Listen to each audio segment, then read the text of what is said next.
Hi, in this video I'm going to go through identifying chiral carbons. There's a link to the original question which is on Chem Libre Text about this,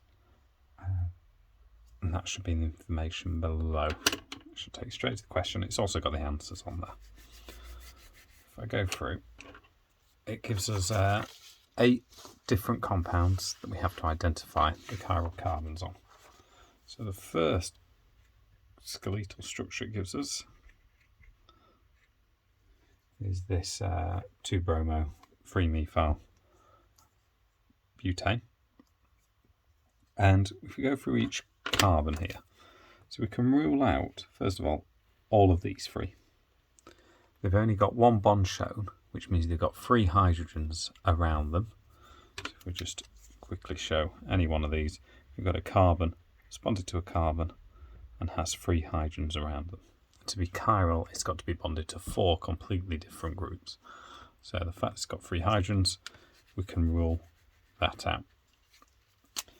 This group here, next, is a carbon. One way, straight along, it's bonded to a carbon, then has the Br and a methyl group.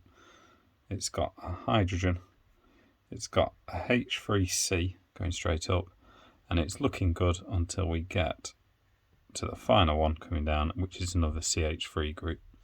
So this was a Br and a CH3. So 1, 2, 3 different groups, but then these 2 are the same. So that can't be a chiral carbon. Which leaves our final chiral carbon, which is this one. Now that, it's got the bromine, it's got a methyl, it's got then the CH with 2 methyl groups attached. So this is different groups, CH3 and then a CH, different groups, despite them both being initially carbon, because then this goes on to 3 hydrogens, but this goes on to a hydrogen with 2 methyl groups. They're different. And then finally, the one thing we can't see, which is a hydrogen. So we've got 1, 2, 3, 4 completely different groups. So that there, put it in a square, is a chiral carbon, and the rest aren't.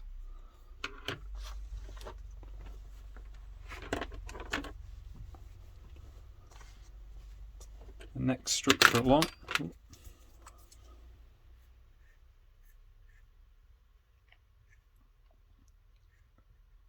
is it's got an alcohol group on. So if we have a look, we can rule out, for the same reason as before, that one because it's CH3, this one because it'll have 2 hydrogens attached, one above, one below there, this one because it's CH3, this one because it's got 2 hydrogens on. We can only see 2 of the bonds, so the other 2 must be hydrogens.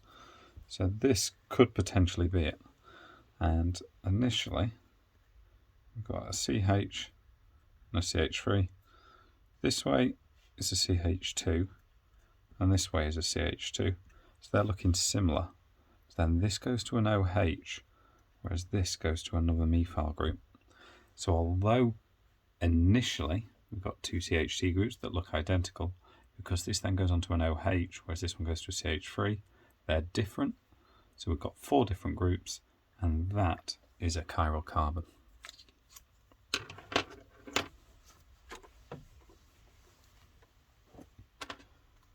Okay, next structure.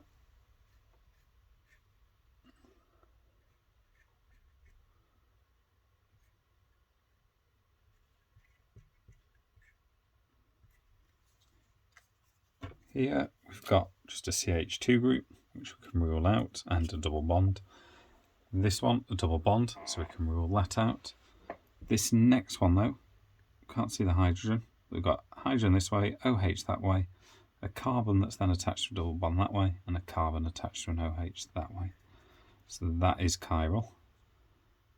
Same reason this one is. 4 different groups. That one's not, and that one's not, because we've got 2 hydrogens and 3 hydrogens. So we've got 2 chiral carbons in this one, here and here. Next structure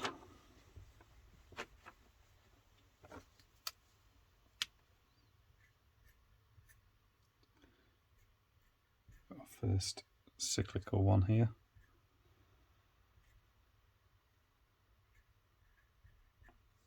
So we can rule out straight away those two, because it'll have 3 hydrogens and 3 hydrogens. You can also rule out this one, because that's it's got 2 methyl groups around it. So 2 of the same group. Here, here, and here, they've all got 2 hydrogens that we just can't see. So we can rule that out. So let's take a look at this one. That has got a CH3 this way. It goes on to a CH2 that way, and a CH2 that way, and the hydrogen we can't see. So it doesn't look it at first glance, but then if we look at what they're next bonded to, this goes on to a CHOH group, and this way round goes on to a CH2. So suddenly actually, although initially they were the same, they're now different with the next bond that comes along. So we've got 4 different groups there. So that is a chiral carbon. This one next, it's got an OH and a H. This way goes to a CH2. This way just goes to a CH. And then it's got 2 bonds onto carbons. So that is chiral. And then this one, we've got CH there, H, CHOH this way, and CH2 that way. So there's 4 different groups around there. So 3 chiral carbons in that structure.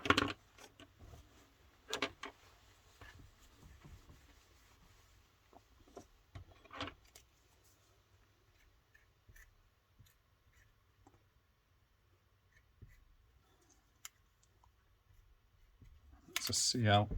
So all 3 of these have only got 2 bonds that we can see, so there must be 2 hydrogens, so we can rule those out.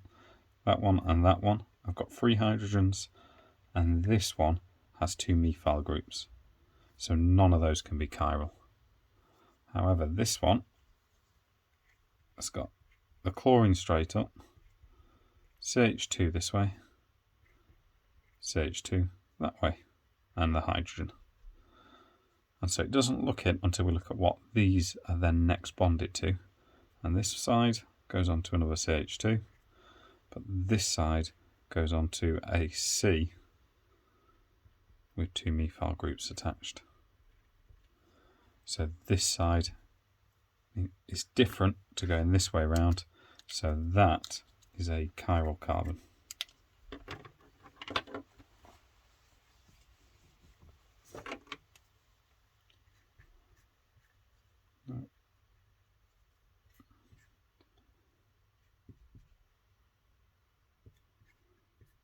So now we've added some similar groups on, and so for the same reason as we saw before, all of these can be ruled out, but now so can this one, because this way round is exactly the same as this way round. We've added those 2 methyl groups there.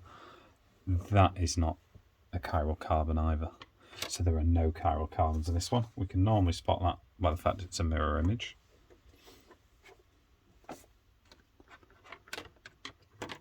G.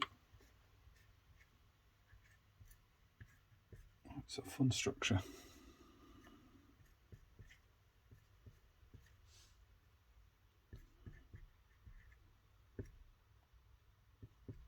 Okay. So double bond here. So if it's got a double bond, it can't be chiral. Essentially consider it bonded to the same thing twice there. So for the same reason that can't be, this can't be, and this can't be, because they're on a double bond. So they can't be chiral carbons. This one, double bond, so it can't be chiral. This one, double bond, so it can't be chiral. So no chiral carbons on that ring, and that's a CH3, so it can't be chiral. So there's no chiral carbons in there. And then H. There's a big clue on H to where the chiral carbons are.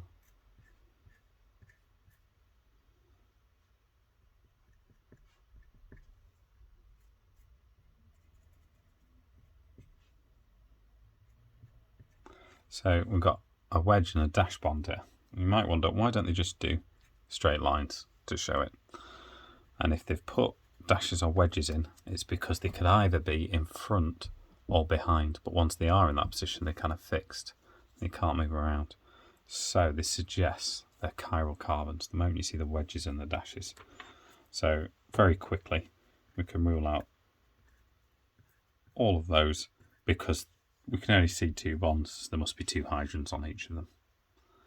This one here has a double bond, so we can rule that out. So we're going to look at each of these. So if we take this top one, we've got that hydrogen that we've seen that's coming forward. Then we've got that ring structure coming all the way back round. And now a similar ring structure, but it's got an oxygen on. So that makes it slightly different. And then the bond straight down. So the 4 bonds there, each one is different. These 2 are very similar coming off it, but this one's got an oxygen on the ring, whereas this doesn't. So that makes them different, and that makes that a chiral carbon. And so for the same reason, going the other way around, that will be a chiral carbon as well below. So that was identifying chiral carbons.